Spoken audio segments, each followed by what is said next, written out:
Boa noite, amados irmãos. Todo mundo está com garganta já bem esticada. Agora esticam seus ouvidos. Queremos abrir a palavra de Deus. Os irmãos sabem qual é a coisa mais importante do mundo?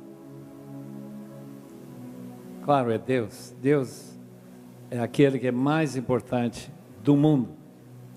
Mas o que há acerca de Deus que é o mais importante? É isso que nós queremos tratar nesta noite.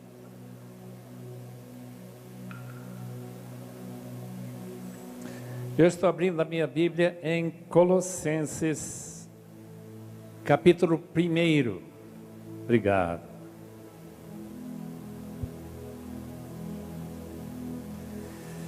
Que alegria em vê-los todos reunidos aqui, com um propósito para glorificar a Deus. Um propósito para ouvir a sua palavra. E mais importante ainda, para nós dedicarmos a fazer o que Ele manda. Ouvir a sua voz e obedecer a essa voz. Colossenses capítulo 1, versículo 9. Paulo está na prisão em Roma, escrevendo para aquela pequena igreja em Colossos. Por essa razão, desde o dia em que ouvimos, não deixamos de orar por vocês e de pedir que sejam cheios do pleno conhecimento da vontade de Deus, com toda a sabedoria e entendimento espiritual.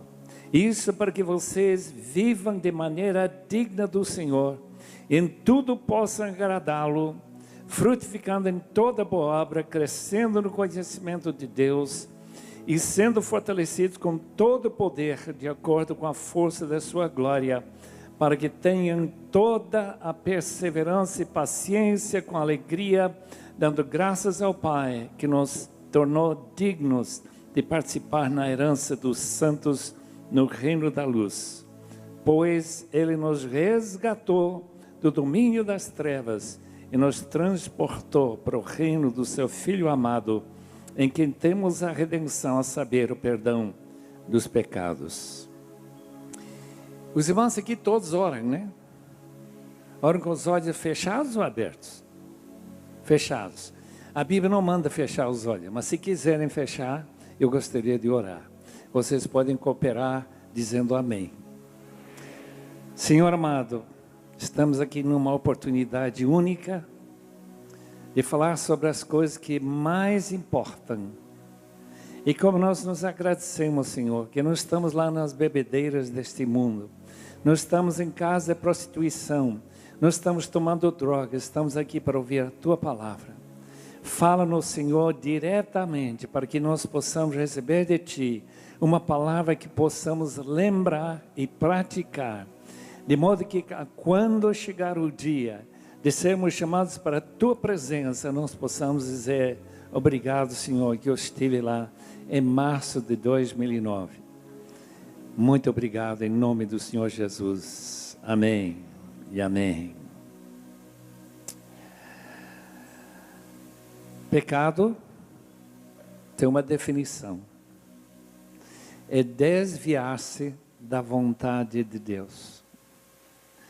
Tudo que nós fazemos que não é de acordo com aquilo que Deus quer, é pecado. Portanto, já que todos nós já nos desviamos dessa vontade perfeita de Deus para a nossa vida, temos pecado. E graças a Deus que esse texto diz que Jesus Cristo morreu pelos nossos pecados. Agora, esta palavra vontade, Deus sendo pessoal, Deus que pela sua vontade criou as galáxias, que criou o sol, criou esta terra maravilhosa, o mar, as plantas, as nuvens, tudo que existe, e principalmente que Ele nos deu a nós vida por causa de sua vontade. Este maravilhoso texto que Paulo foi inspirado a escrever para os Colossenses diz que lá na prisão, não podendo pregar para nenhuma multidão como eu estou tendo nesta noite, ele já está orando para que vocês transbordem com pleno conhecimento da vontade de Deus, com toda sabedoria e todo entendimento espiritual, para que vivam de maneira digna do Senhor, para que em tudo vocês o agradem, para que vocês tenham uma vida frutífera e para que vocês, durante o resto da sua vida, estejam crescendo no conhecimento de Deus. Portanto, nessa noite eu queria abordar, por alguns minutinhos, que quer dizer transbordar do pleno conhecimento da vontade de Deus. Se isso é a coisa mais importante do universo, é a vontade de Deus. Se esse sol existe só porque Deus teve vontade de criar e manter esse sol brilhando, e nossa vida depende do sol. Se sua vida apareceu e você não tinha que nascer, a não ser pela vontade de Deus, com certeza a coisa mais importante é essa vontade. Só que nós também temos uma vontade, nós também somos pessoas. E quando nós seguimos a nossa vontade, porque não sabemos, pela ignorância, ou só porque sabendo e sendo tentado a fazer nossa vontade e não a vontade de Deus, claro, nós pecamos.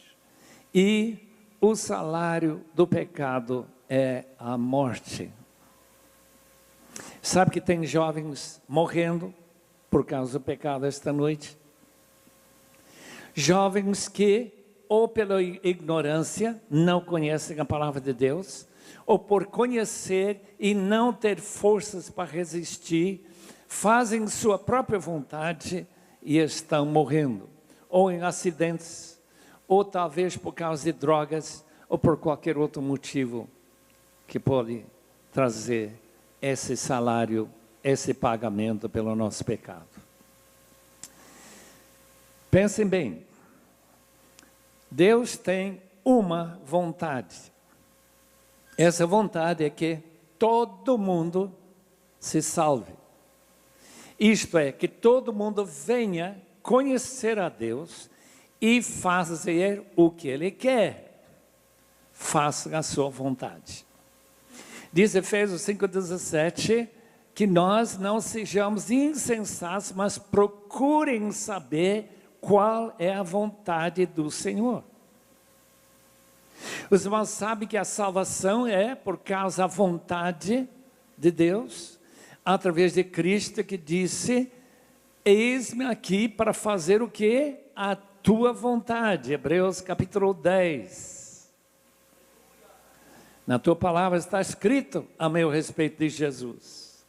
E lá no jardim de Getsemane, Jesus descobriu, já sabia que era a vontade de Deus que Ele morresse lá na cruz por nós, e Ele, nessa luta tremenda, porque Ele não queria morrer, Ele não queria ser afastado do Pai, Ele não queria carregar todos esses pecados, pelos quais Ele não era culpado, mas Ele disse: não a minha vontade, mas a tua. E lá temos a perfeição da bondade de nosso Senhor Jesus Cristo, que pela vontade de Deus, que Ele aceitou para a sua vida, trouxe salvação para nós.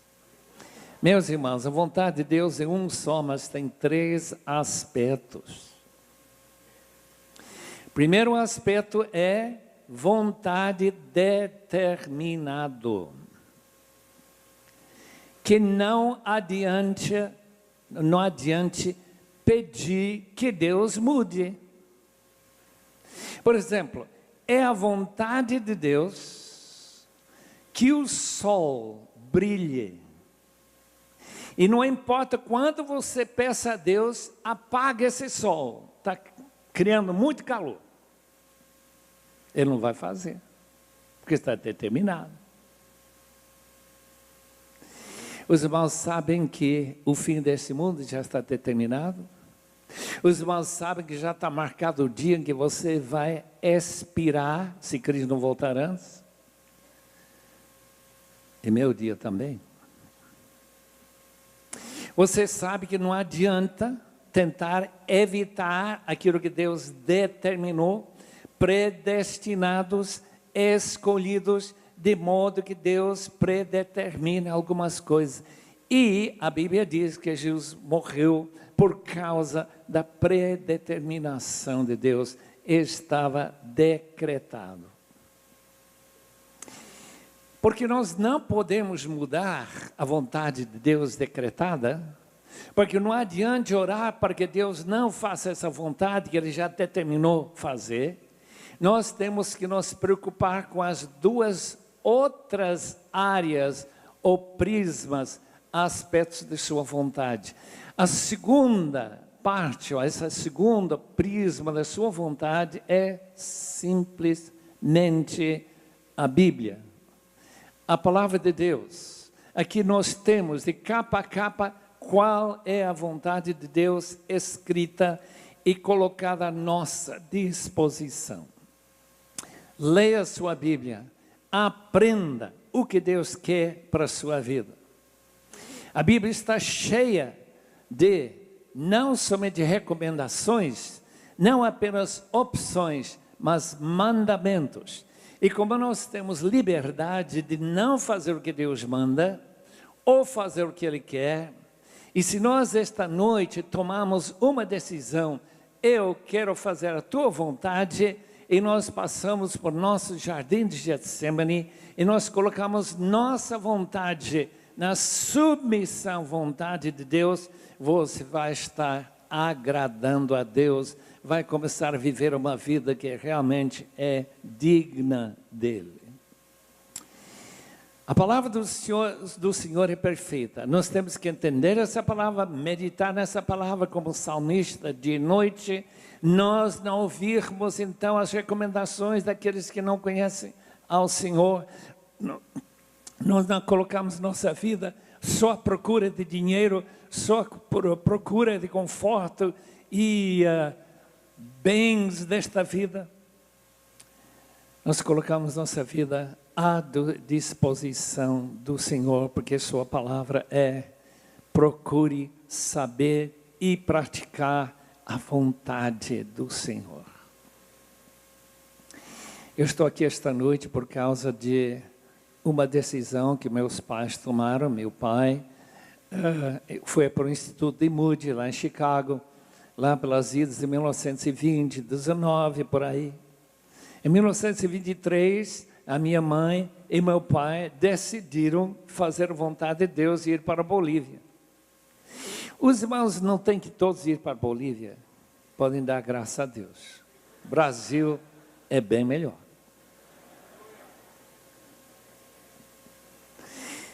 Deus não mandou todo mundo ser missionário. Portanto, tem um outro aspecto da vontade de Deus que é fundamental para cada um de nós. São as grandes decisões da vida.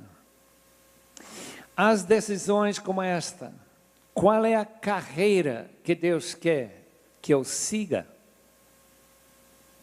Eu creio que a maioria dos crentes nem param para pensar.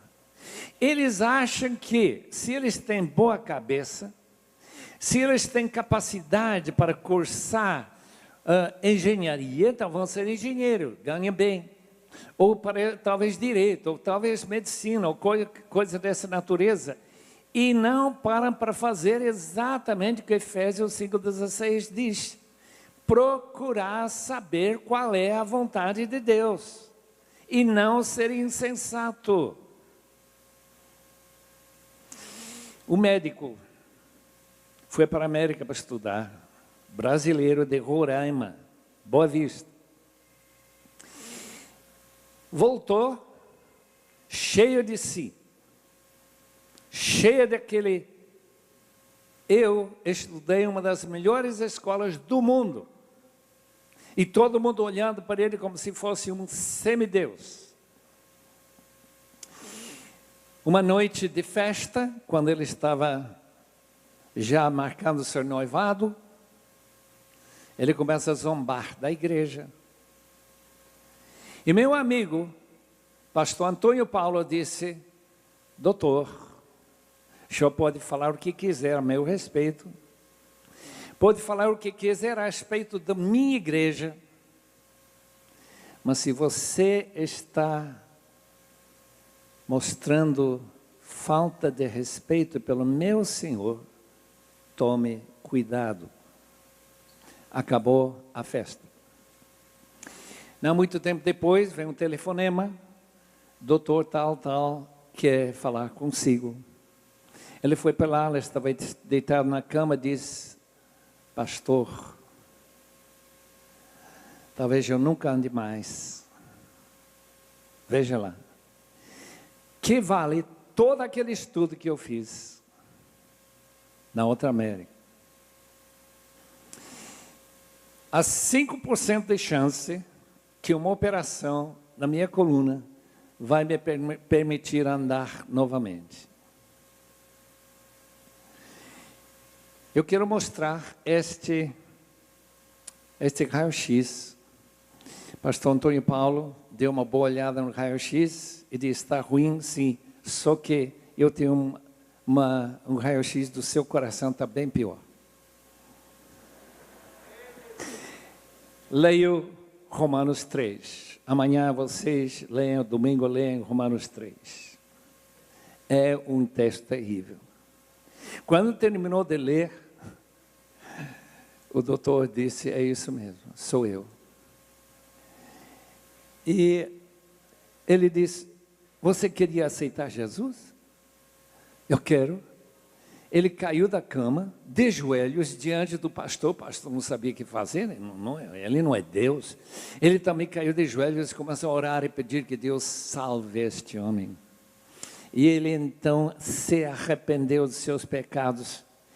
E aquele que nunca pensou em pedir a vontade de Deus, se ele era para estudar medicina ou não, agora tem sua vida debaixo da vontade de Deus.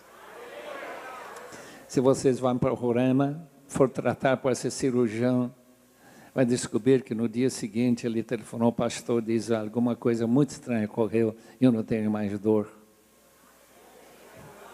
Ele nem pediu ser curado, mas Deus foi misericordioso. E aquele que nunca pediu saber qual era a vontade de Deus para a sua vida, recebeu a vontade de Deus para a sua vida, para ele poder falar para cada paciente que aparece no seu consultório, que ele fala lá no hospital do Senhor Jesus, que mudou e salvou sua vida. Por quê? Porque Deus é tremendamente gracioso conosco. Eu não sei qual a vontade você tem para a vida, o que você pretende ser. Talvez você vá ser um missionário. Talvez vá ser como aquele missionário inglês que ele diz: olha, você sabe que da sua missão, dos 70 missionários que foram lá para o oeste da África, 60 e mais já morreram em 2 anos, sem aprender a língua, não fizeram nada. E você vai lá para morrer. Ele disse: se eu tivesse 1000 vidas, eu daria todas elas para evangelizar os negros da África. Isso quer dizer, chama vontade, meu irmão. Número 2. Um dos meus heróis, quando eu era pequeno, eu li a biografia de John Peyton. John Peyton ia para a ilha das Novas Hébrides, no sul Pacífico, onde todo mundo era canibal. Os seus antecessores, 2 missionários, antes do barco ir embora, depois de deixar eles ficarem lá para evangelizar aquelas ilhas, já tinham sido mortos e cozidos por aqueles índios, aqueles indígenas. E você vai para lá, John. Você é estúpido demais. Aquele jovem olhou para aquele velhinho, mais ou menos de minha idade, e disse: ô senhor Dixon, dá para ver pela sua idade, que não vai demorar muito, para você deitar num caixão e ser comido por vermes. Agora, ser comido por vermes ou por canibais não faz nada, diferença nenhuma para mim. E Deus preservou a vida daquele homem. Que coragem! 4 anos, ameaçado todos os dias de morte. E Deus preservou até com anjos aparecendo em volta dele. E essas ilhas, hoje, todos cristãos. Por quê? Por causa da vontade de Deus. É por isso que Paulo está orando para aqueles colossenses. Ele não está orando para si mesmo, ele é prisioneiro, ele não está dizendo, olha por mim, eu estou aqui sofrendo, não estou comendo churrasco todo dia, não. Aqui é ruim demais. Vocês não podem imaginar que era uma prisão em Roma. Mas vocês têm liberdade para buscar essa vontade. Vocês têm liberdade para pedir que esse conhecimento da vontade do Senhor transborde na sua vida. Para que você não queira fazer outra coisa. Para que quando você chega como David Brainerd, que com 29 anos, depois de apenas 5 anos trabalhando pelo Senhor, entre os índios de Susquehanna, lá em New Jersey, disse, eu não teria vivido a minha vida diferentemente do que eu vivi por nada neste mundo. 29 anos, morreu, não chegou nem a casar. Meu colega de escola era Jim Elliot.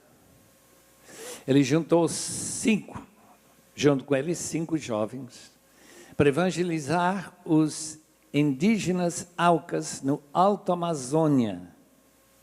Quando eu saí da escola de Wheaton, lá em Illinois, ele estava com um lema, não é tolo, não é estúpido, aquele que larga o que ele não pode segurar para pegar firme naquilo que não pode perder. Vocês já pegaram aquilo que não podem perder?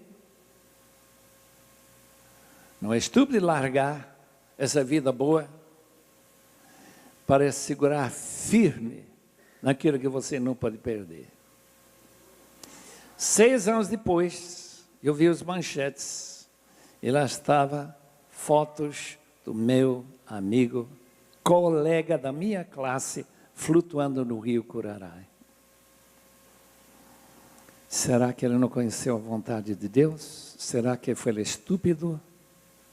Meus irmãos, quantos milhares de jovens decidiram, se um jovem tão bem preparado, um grande lutador, vencia tantas lutas, eu gostava muito de vê-lo lutar.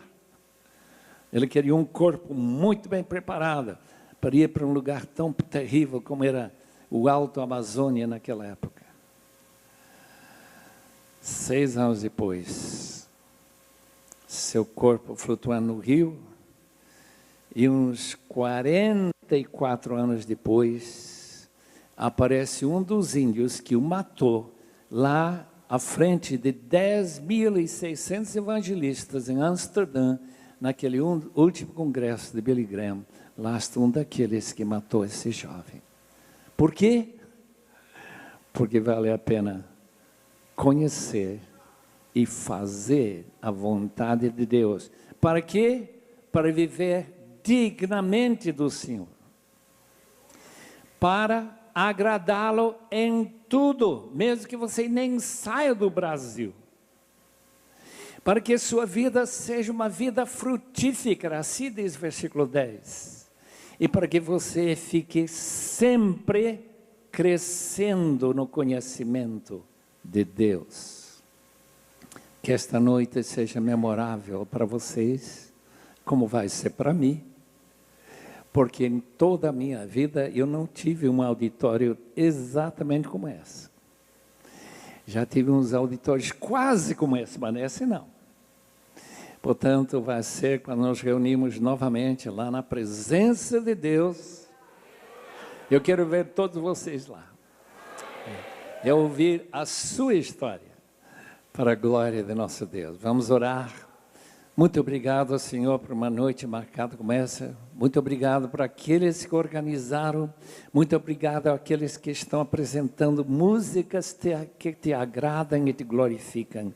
Mas, acima de tudo, nós também ecoamos a oração de Paulo, porque todos os teus filhos aqui transbordem do pleno conhecimento da vontade de Deus.